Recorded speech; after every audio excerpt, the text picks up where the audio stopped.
Hello, I'm Rebecca of the Garden Gate Flower Company. And I'm Grace of Grace Alexander Flowers. And we've come together to create Stuart and Alexander Gather at the Garden Gate. A podcast taking you behind the scenes of two gardens, what we've been up to, inside, outside, and out and about. Hello. Hello. Lovely to see you. Yeah, a cup of tea in the afternoon on a rainy day. Isn't this wonderful? Oh, I don't have rain. I don't have rain. Oh, God. My Thursday gardening has already been rained off. It's not often it comes down, it comes to you first and then me. Normally you get a warning and I get there first. You can call me and you can tell me that the rain's on its way. I have to break this to you, looked at the weather forecast for Penzance, which is at least another couple of hours on the other side of you for Saturday. Not looking great. It's dreadful. Sorry. It's really bad. It's really bad tomorrow. I've been doing a bit of prep today in anticipation for terrible weather coming in. But it does mean that I'm going to Cornwall this weekend. Coming to Cornwall for you. I'm coming to Cornwall. I forgot that this was this weekend. That's so exciting. Have you double booked me? No, you can still come. You can still come. You might need wellies, but then every time I see you, it's normally pouring with rain. Apart from Chelsea. So I may have just jinxed it. Yes, we did have a little exchange the other day, didn't we? As do we buy sunglasses or umbrellas? Which way are we going to call it? I think definitely a pair of sunglasses and one of us take an umbrella and one of us take a bin bag. That's what we might end up having to do. Oh, but I want to get into I can't wait because I have got huge news. Are you like a child that wants to do pudding at the beginning of the meal? We're going to go straight to out right at the beginning. Yes, because it doesn't happen very often. Grace, we've just got to take this moment. I'm going to kick off with what I've been doing out and about. So I got to go. What day are we on? We're on Thursday, aren't we? So on Tuesday, I headed out of Cornwall and literally I went over the Tamar and I went to the pig at Coombe, which it's about an hour and a half from me, actually. And in my previous life, I used to send my bosses there for like away days before it was the pig. I'm familiar with it, but only from a kind of a booking from an office scenario. So it was really nice to go and see it. It's very different now. I remember when it was the Coombe. Was it the Coombe House Hotel? Is that Coombe House Hotel. Yeah, that's what it was. Yeah, exactly. It's very different.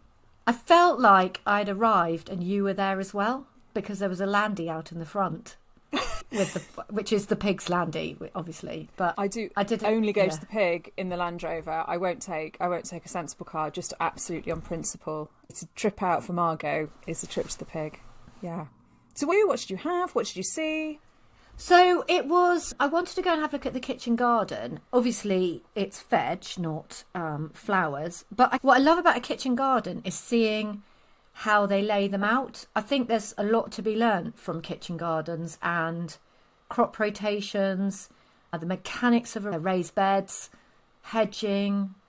This garden is massively terraced behind the hotel, so it really banks up behind quite steeply. We did find out, which was really interesting, because I quizzed them, obviously, on things, is that I did ask them about the seed, and they didn't really disclose where they got the seed from. But what she did say to me is that actually it's the one in, I think it's Dorset, isn't it? I think it's one in Dorset. It's them that actually propagate everything for all the other pigs. They just didn't have huge tunnels. They're fairly basic small tunnels, which had lots of salad leaves, things like that in it. What they'd get, obviously, is a kind of the pig standard sort of eyes. This is what we're going to grow for veg. And they bring that all in and then they plant it in plugs, which I did think is a bit cheating. Sorry, the pig, I don't mean it. Well, at least they didn't buy in the plugs from someone else. No, I agree. Growing the plugs.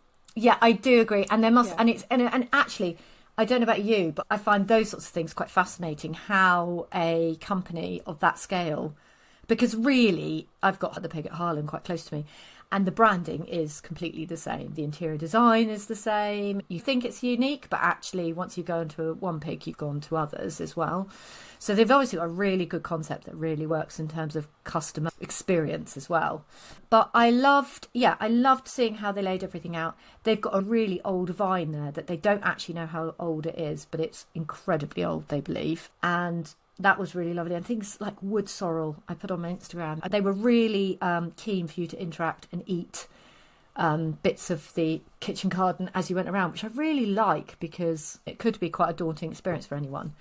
But they got you tasting things, which was really nice. And the lady that showed us around was really informative, has actually new there herself in the October. So for her, she's really excited because obviously it's now coming into the growing season. So she's done the worst part of the years, the months this year so far. Wearing in top dressing.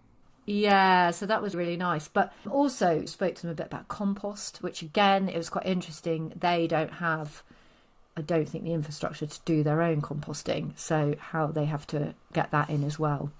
So it did make me feel, it did definitely give me some inspiration for bringing in other pollinators into my own garden and supporting ourselves a little bit in the veg department, which was quite nice. I would love a soft fruit cage like they have. You literally just walk in rows and rows of soft fruit cage. Yeah, it is fab. So you did the gardener's tour, didn't you? The head gardener's tour. Yeah, so the head gardener's tour, that's right. Yeah, so obviously you can go to the pig just for lunch or for dinner, or you can stay because it's a hotel. But I have also done the head gardener's tour, so have a look on their website, find a day when the gardener's doing it, because you do get to see around the back of the polytunnels and you get to see all the interesting stuff. I went in the summer, so they just had these tunnels full of tomatoes and they were just, it was amazing. It was so much fun and you can learn so much and just get a really different sense of it all. And then you get to go and have lunch afterwards, which is the best.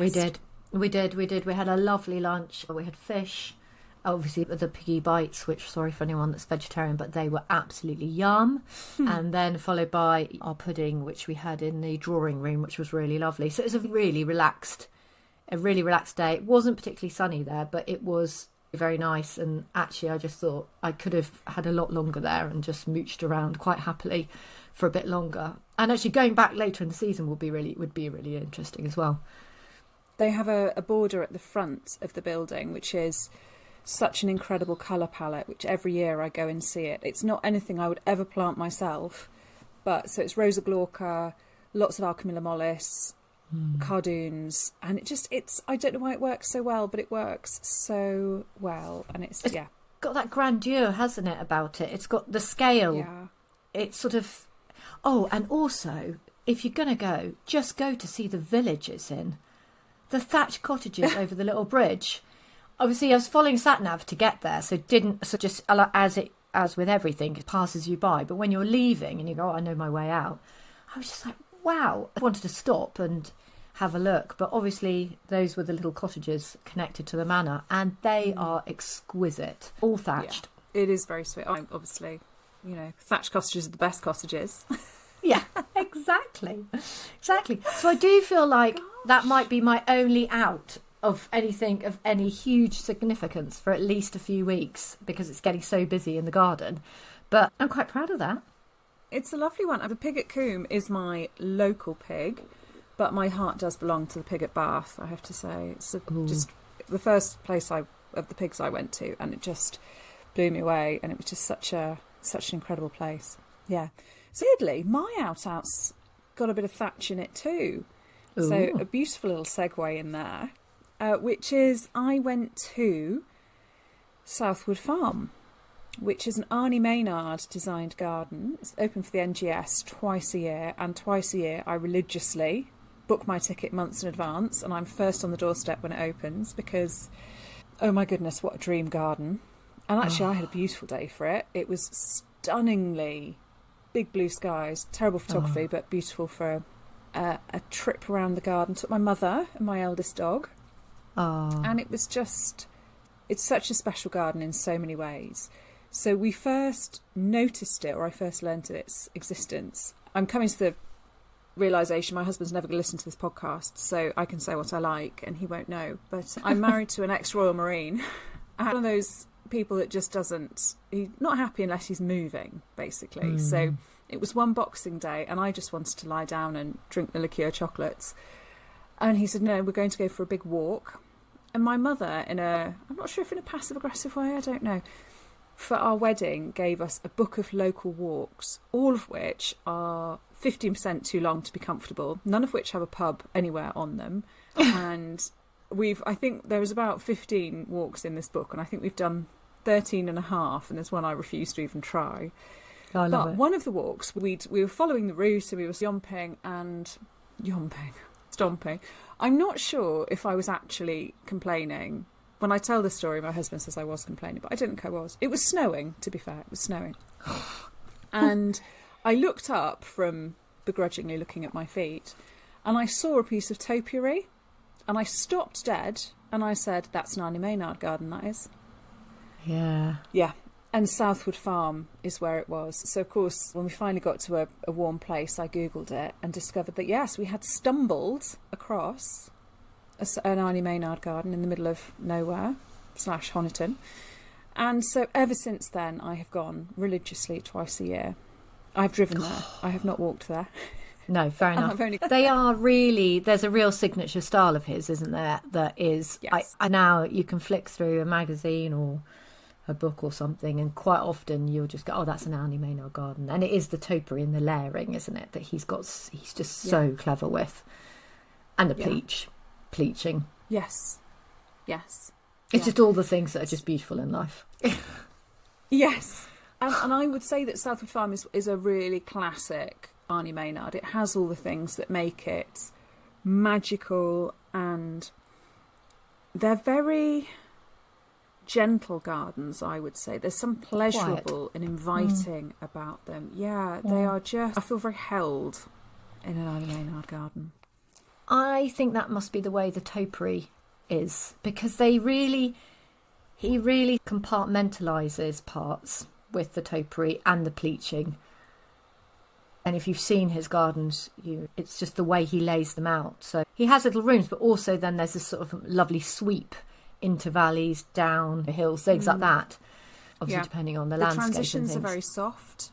Very soft.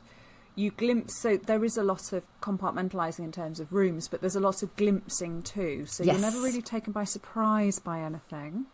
No. And there's a lot of structure that is put in using plants rather than a reliance on tiled landscaping and things like that, which I find utterly beautiful. Well, there's also lots of cobbles. Oh my gosh, yeah, the cobbles are really pretty as well. I love a cobble and a rill. Yeah, I love all that sort of... A cobble or a rill, fine, tick. Yeah. Yes.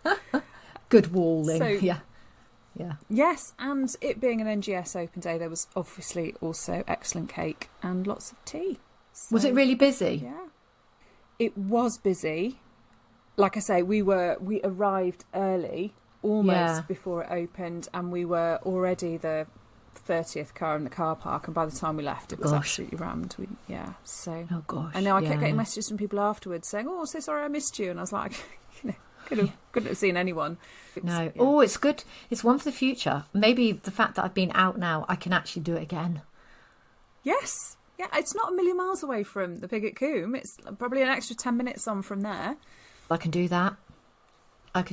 Yes, because once I was going to the Pig and the A303 was shut and I had to go a long way around. In fact, I think I drove past Southwood Farm to get to the Pig from mine. Oh. So Let's put it on the list for a garden visit together. That could be quite fun. Yes. What have you been doing in then? In's a funny one, isn't it? In is a funny one. So, just because it's been so dry here for the first time ever in. What about in for you?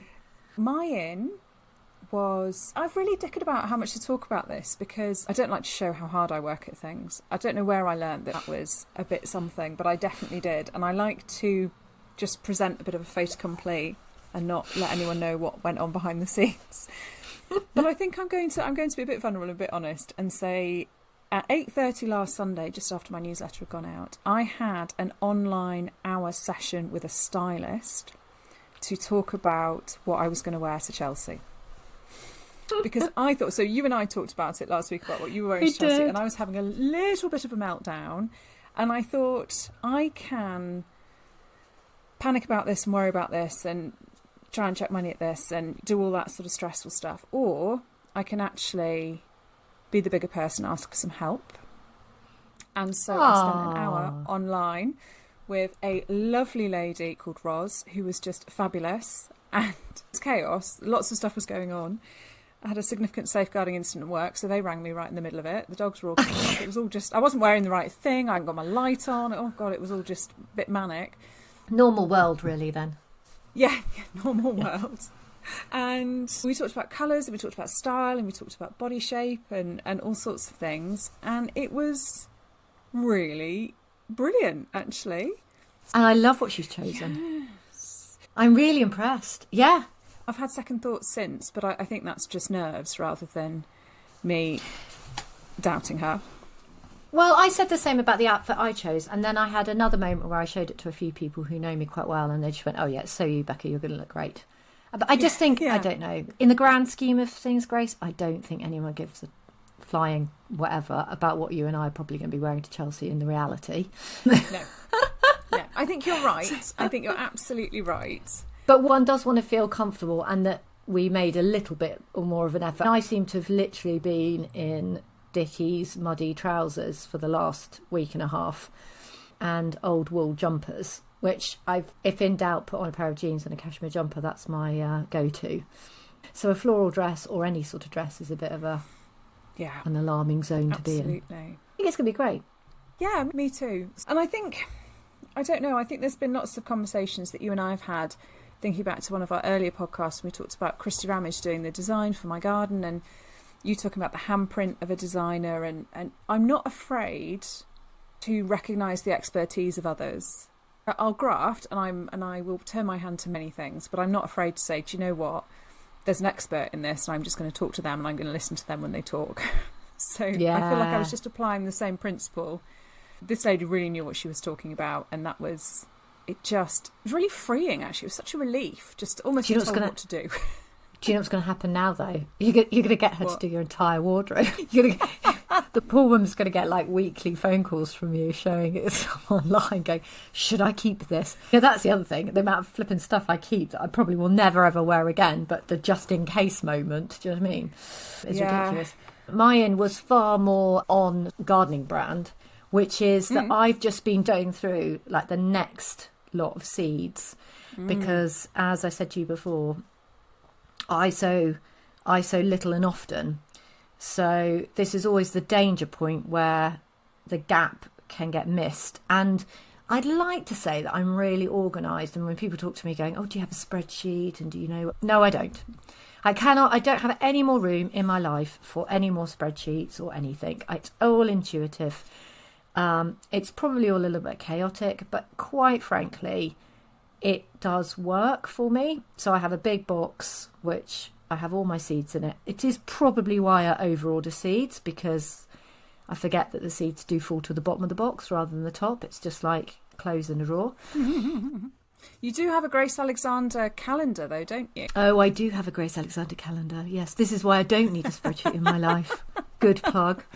Good plug. So there are much cleverer people than me, like yourself, that have done these things for me, which means that I could just follow those. But yes, if anyone needs that, over to Grace. And I just been going through my folder of seeds, just making sure that I'm going to get the next lot in, because the one thing that I think we all do is we all are really gung-ho at the moment we turn the lights on, we turn the heat mat on, and then we'd get the first lot out, and then we forget that actually, okay, when's the next crop going to be going out?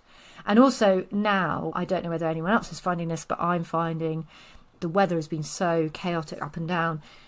I've got a few seedlings that are under a bit of stress, and kind of would have loved to have got them out sooner. So maybe some of those aren't as healthy as they could be. And then we've had a really warm couple of days, so a tray of zinnias got a bit dry. Bad call. It does even happen to the professional gardeners. So I'm kind of doing an audit at the moment of what I'm going to be sowing, and we're recording this at the end, towards the end of April, and I think my plan is for the next 2 weeks, having looked at all my seeds inside on the kitchen table, is to have a plan going forward for that mid-May time for re-sowing again. I feel chastened. I feel shallow and frivolous and all sorts of terrible things that I was concentrating on frocks and shoes when I should have been thinking about my next sewings. You're absolutely right. And I will cancel all the plans I had for the rest of today, and I'm going to do my second sewings. Yes. Grace, don't. I was just ahead of you. I'd done the dress thing weeks ago. Yeah. So don't worry. Don't worry. I'd got there first. So yeah, it's a good reminder. It's a good reminder to everybody to not just let rest on your laurels and think about the next phase. That is, and that sort of links into my out, which also I wanted to ask a bit of advice from you on. So my dahlias went absolutely great guns at the beginning of the season. They sprouted brilliantly. I had great, they were really looking good, and I thought fabulous. The more shoots you have and a good bit of growth, and I could do cuttings, they've really slowed down. Yeah, do you think cold. I should? Is it just the cold? I think it's a bit cold. I think everything's slowed. But I don't know whether I should try for cuttings, even though my instinct is that there isn't a lot of growth, and hope that they'll just keep shooting once the weather warms up, or if I should leave them and not stress the plants too much. Don't know. What do you think? My advice would be, if you've got multiples of the same, don't treat them all the same. So try and split the crop. So if you've got, for example, 3 Cafe au lait, keep one of them and don't do anything to it, and spread your risk. I try not to. Yeah, you just need to spread your risk, really. If you can get a cutting out of 1 or 2, great, but leave the third to do its thing. Yeah, that's a good idea. I have mixed results with cuttings anyway, and mainly my issue with taking cuttings is that I'm almost running out of space. So to have them shooting, potting on, getting bigger, and then take cuttings is quite hard. But I might do that. So where I've got 3 of things, what I might do is get them to the point where they're big enough to go out, leave a mother plant inside, take cuttings from that one, but all the other stock has gone out, and that might give me a little bit of crop space inside to do that. I'm even thinking about it, given that I really don't need any more dahlias. I've got more dahlias this year than I think I ever have before, but I just think the lure of free plants is too much for me to resist. So. It is. It really is. And I think once you've tried it and you can do it, I've done it before, and I've done it with Jeff. Jeff has shown me how to do it. He's like a master at it. But for me, ultimately, it comes down to space and available space to look after these things. And I'm slightly run ragged trying to look after loads of stuff to then bring in, I've got to bring in a whole crop of cuttings of dahlias. I'm a bit like you. I've almost got enough tubers. I don't really need to do any cuttings, even though I probably should. I've got dahlia seeds this year as well, so I'm growing a whole crop of dahlia seed. Yeah, so that's the floret seed, which I have just literally got germinated. So it'll be interesting to see what that's like. Yeah. Do you know what they're meant to turn out like? No, there's different mixes that she's given me. And there's a great lady, and I knew this would happen, and I don't know whether I can find her details before or we can put it in the show notes, but there's a lady in America, Cruz something or other, Santa Cruz Dahlias. Who's that? Who it is? It is Santa Cruz Dahlias, isn't it? Yeah. There we are, I've remembered something. I think so. So, yeah, it is. Yeah, I was just looking there. Yeah. She's got so much good information on her Instagram. She keeps hers all in pots, her seeds, her dahlia seed, and doesn't plant them into the ground, so they're easy to lift out if the colour isn't something you want to keep. Which I think is great. I am a bit worried about watering. Yeah, I am a bit worried about watering because, of course, ideally you would have the drip tape running along the top of the pot. She shows this on her Instagram, really good. The drip tape every 6 inches drops into each pot. I am not that organised, so mine might be the Cornish version of that, which is me going at it with my water spray gun at certain times in the year. You're already doing better than most of us. As soon as you started on drip tape, I was like, what's me in a watering can is what drip tape is. But yeah. Yeah, exactly. I bought drip tape and did it, I think, very early on, and very quickly I just went, I don't know. Yeah, it gets chewed by a dog or leaks somewhere along the line, and I never replace it. Yeah. But yeah, that's my thoughts on your dahlia. conundrum. Yes, I think I have tried growing dahlias from seed and saved some of my own seed and done that, but I'm not quite sure what happened to it, so I can't tell you if I've invented the new cafe au lait. I clearly haven't. I reckon you'd know lost if track you of where had. they went, so I think Yeah. I'd know if I had. But yeah, I am excited about dahlias this year, I have to say. I've got some really nice new varieties. Oh, there is so many nice varieties. Well, my out is very similar. I just, at the moment, I seem to be nannying stock going from inside out to be hardened off. I've been up to the land and I've actually put out some tomatoes, which again is rather nice coming back to my whole the pig experience.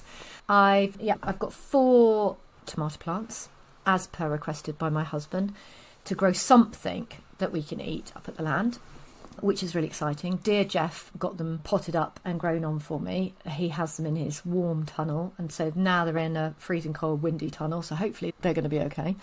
So I've been out doing that. And the other thing I've been out doing, which I think is a really quick, easy way to brighten up your doorstep, is I have been lifting my tulips from my pots and replanting them with new sort of the spring summer perennial with a mix of, dare I say, bedding, night Nepesia and things like that.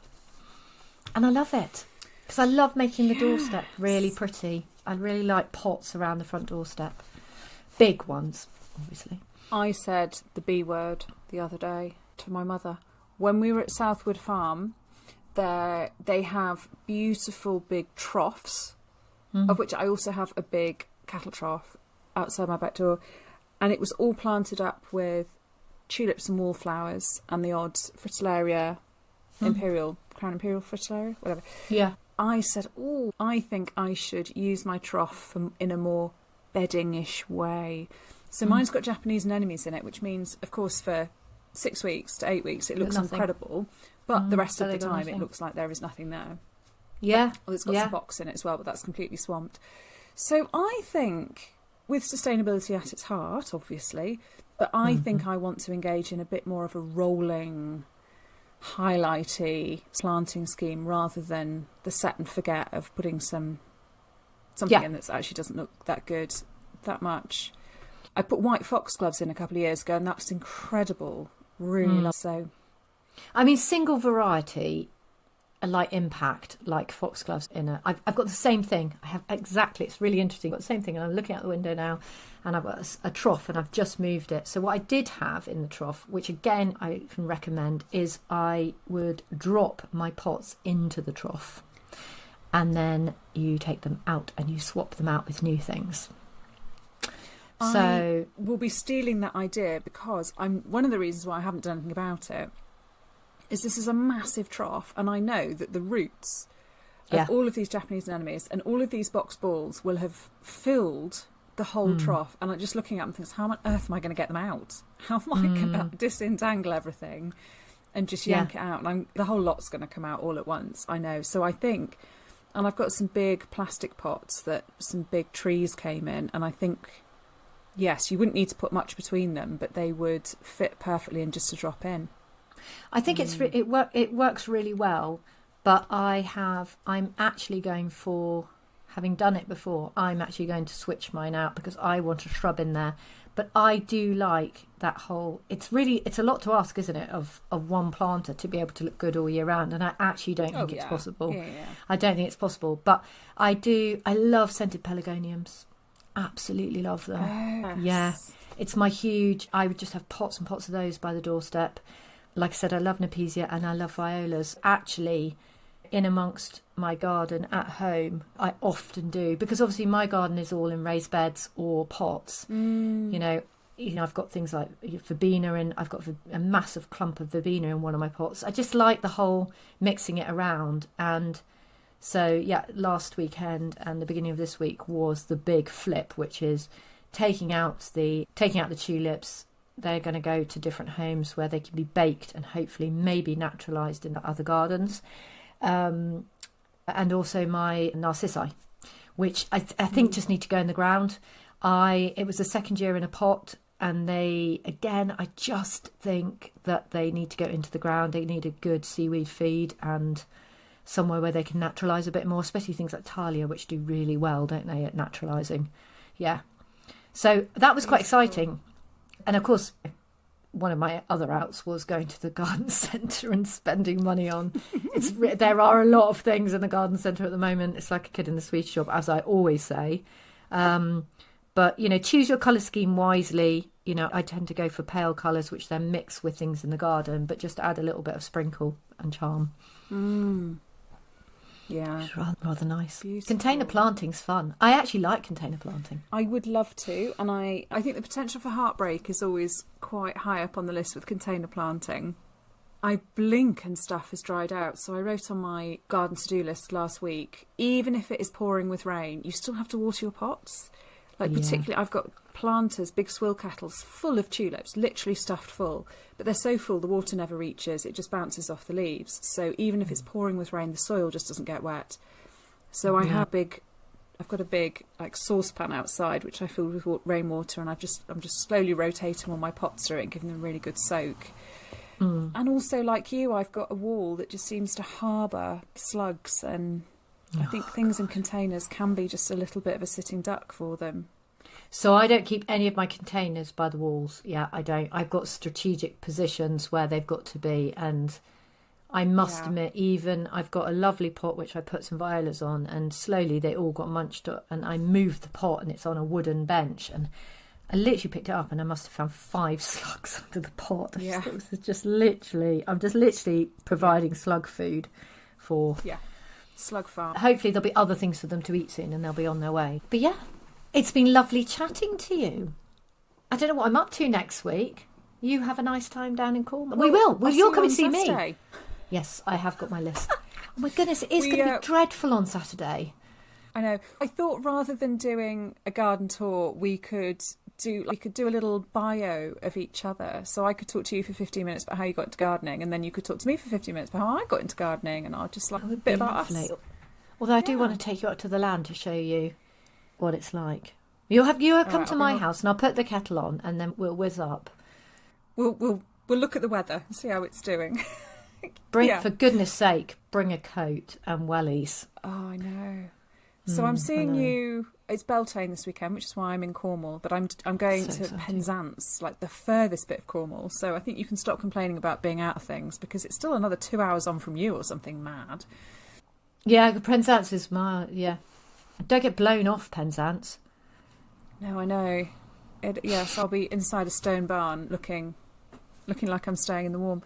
And then I'm in Abergavenny on Sunday for a writing course with Alice Fowler. Oh, are you?